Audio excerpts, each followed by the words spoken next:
We have it. You know, here on ABC15 Mornings, we love to give you hope, right? So all new for you this morning, it is a story to get you moving. A couple in their 90s is expected to make a full recovery. This after one was airlifted because of a car crash just over a month ago. Now, doctors say one passenger survived something called internal decapitation, right?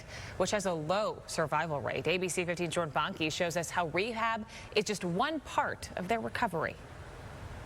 We trust in God, and then we love each other. For more than 70 years, Gary and Martha Raymer have been at each other's side, holding hands and sharing the journey of life together. There was a stop sign. Last month, that journey took them to Casa Grande for a family visit. And Gary says that his foot, it must have slipped because they punched the gas instead of the brake and they crashed their Subaru into a ditch, totaling their car. For a couple in their 90s, the whiplash injured vertebrae for both of them, especially Martha, who needed to be airlifted to the hospital.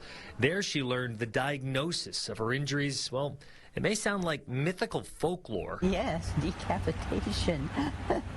Dr. Bruno Subarau is with ClearSky Rehab Hospital in Avondale. An internal decapitation is when the ligaments that support the skull are torn completely. The muscles stay intact, but statistically, probably about 70% of individuals who have that, it's immediately fatal. Getting a 30% survival rate when you're 91 years old like Martha led one of the first medical providers to suggest hospice care. But a second opinion showed other doctors Martha could still move much of her body. So this faithful couple said even though they may not be able to bow their head in prayer, they found a way to do that and start rehab. At the close of that prayer, the doctor who was waiting there for the verdict of whether he should go on, he said, "Is that a yes?" And of course it was.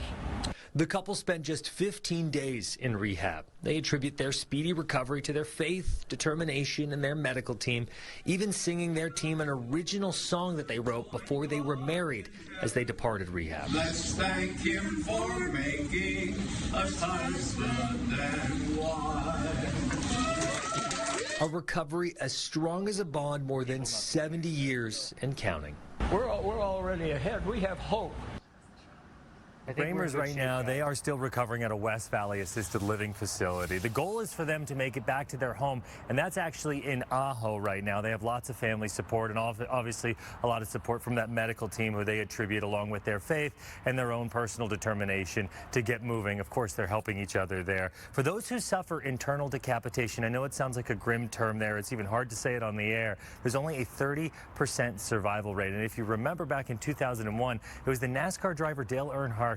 This actually took his life. He is an athlete in that sense, and here we are celebrating a story of a 90-year-old who's able to overcome the injuries of that internal decapitation, and she's expected to make a recovery here. And hey, I can't get over how adorable these two are here. You know, I'd like to think that it's the two of them, their love for one another, that also played a key role here. Kaylee, Megan? Yeah, I think that is the biggest role. Of course, they've got their team, they've got their faith, but the two of them together, what a fantastic team that can get through anything. Yeah, I want to hear more from them, right? I love how they're holding hands, they sing together. They're An original song. Cute. An original song. Exactly. Thank you, Jordan. Jordan, what a great story. Thank you for that. It is almost